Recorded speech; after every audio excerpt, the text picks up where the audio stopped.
Paz y bien, en este lunes de la semana número 19 del tiempo ordinario. A partir de hoy, iniciamos la lectura de un nuevo profeta en la primera lectura de la misa.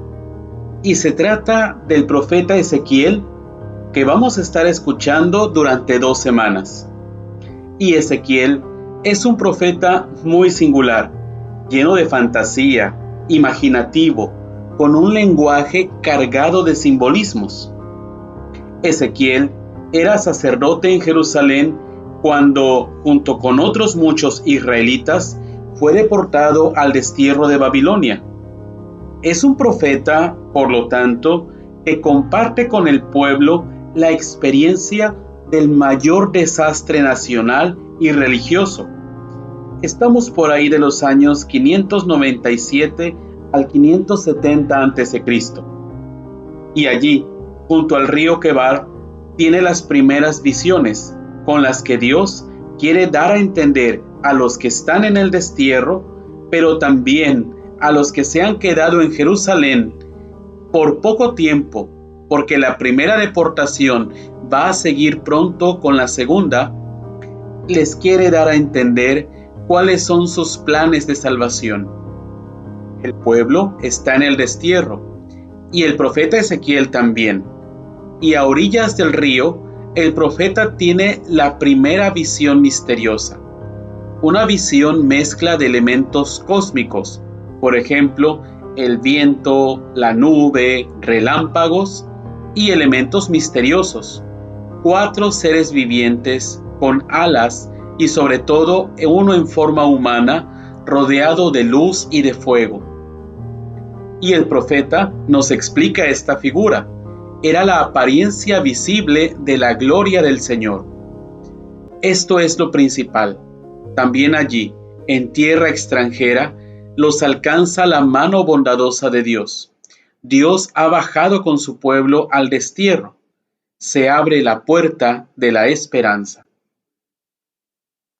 Y en el Evangelio continuamos con el capítulo 17 de San Mateo, donde, después de un nuevo anuncio de su muerte y resurrección que entristece mucho a sus discípulos, el pasaje de hoy se refiere al pago de un tributo por parte de Jesús. Desde tiempos del profeta Nehemías, era costumbre que los israelitas mayores de 20 años pagaran cada año una pequeña ayuda para el mantenimiento del templo de Jerusalén. 2 dracmas, que en moneda griega significaban 2 denarios para los romanos. Y este era un impuesto que no tenía nada que ver con los que pagaban a la potencia ocupante y que recogían los publicanos. Jesús pagaba cada año este impuesto a favor del templo, como afirma enseguida Pedro. Jesús cumple las obligaciones del buen ciudadano y del creyente judío, aunque, como él mismo razona, el hijo no tendría por qué pagar un impuesto precisamente en su casa, en la casa de su padre. Pero para no dar motivos de escándalo y crítica, lo hace.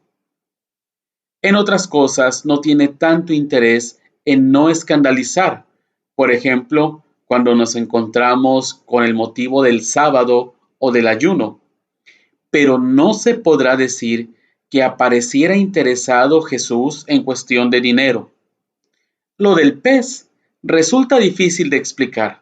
Probablemente se refiere a una clase de peces con la boca muy ancha y que a veces se encontraban con monedas tragadas.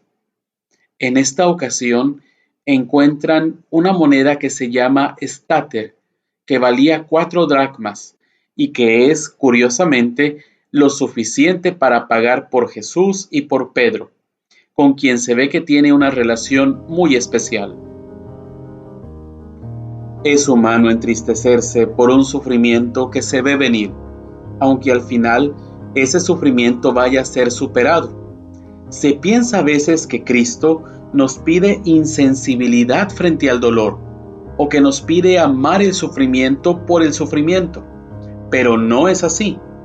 Él mismo, Jesús, sintió pavor ante la muerte. Y huir del sufrimiento no es malo en sí mismo. Afrontar el sufrimiento para superarlo es algo bueno. Luchar para vencerlo, también en los demás, es un compromiso para un cristiano. Y un tal compromiso debe llegar aún a evitar lo que puede perturbar a otros.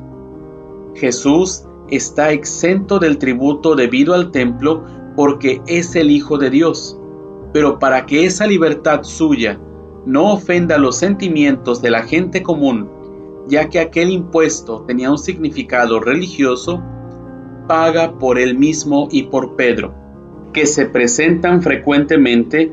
El ejemplo de Jesús nos muestra que obedecer con libertad y no por servilismo es pagar un justo tributo a la convivencia humana. Y ahora recemos juntos la oración de San Francisco de Asís ante el crucifijo de San Damián. Oh alto y glorioso Dios, ilumina las tinieblas de mi corazón y dame fe recta, esperanza cierta, caridad perfecta, sentido y conocimiento, oh Señor, para que cumpla tu santo y veraz mandamiento. Amén.